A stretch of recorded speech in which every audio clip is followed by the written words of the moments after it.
Hey everybody, welcome back to the Bible reading plan. We're in the second chapter of the book of Revelation today, and we have Jesus's message to four churches today. We have Ephesus, Smyrna, Pergamum, and Thyatira, and he is giving rebukes and he's giving encouragement to all of these churches.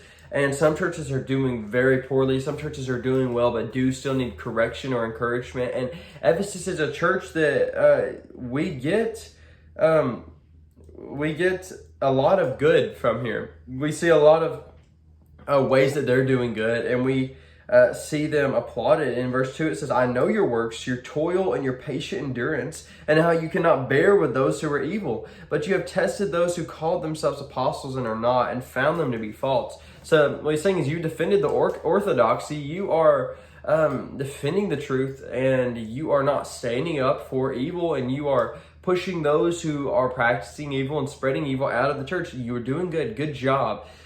He says, "I know you're enduring patiently and bearing up for my name's sake, and you have not grown weary." So he's saying, I know you keep going, you're pursuing, and you continue to push the truth, and this is a great thing.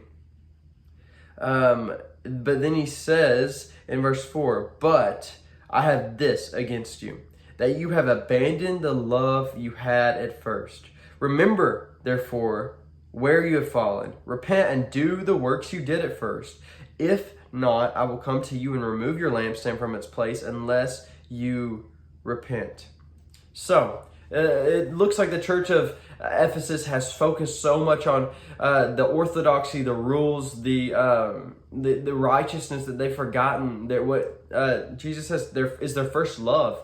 And we can kind of quantify that in what Jesus said are the greatest commandments: to love God with all your might, your heart, your strength, and your will, and love thy neighbor as thyself. So I think a lot of us in our church, we can, we can compare ourselves to Ephesus, saying like, we begin with a great heart. We begin wanting to love God and love others, but once we get tied into these routine or this way of doing things, then when before people were the mission, now you're aggravated with everyone in your church because you're trying to get a job done and they are all in your way, and you forget that the mission is the people and the people are not the obstacle. The people are what you are trying to love, and suddenly when you once were trying to love people and love God, now you're focused on something else. So maybe you're focused too much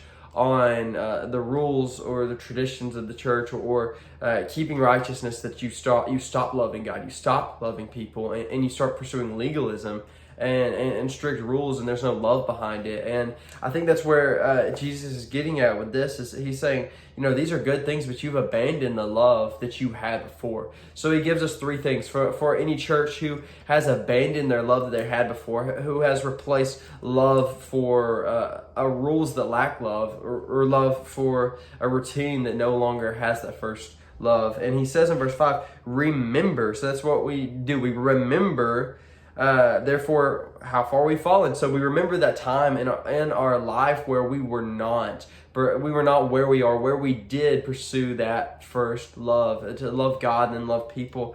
And then he says,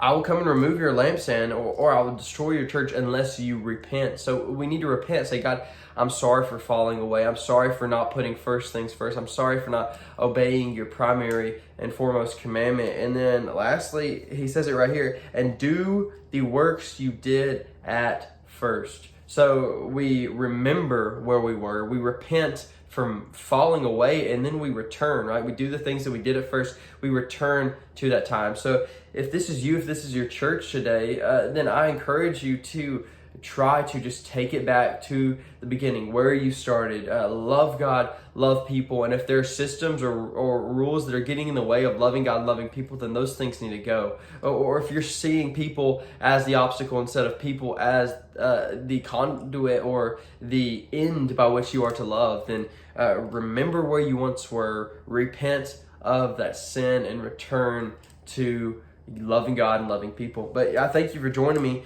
in the Bible reading plan today. I hope to see you tomorrow, and I'll see you tomorrow. Bye.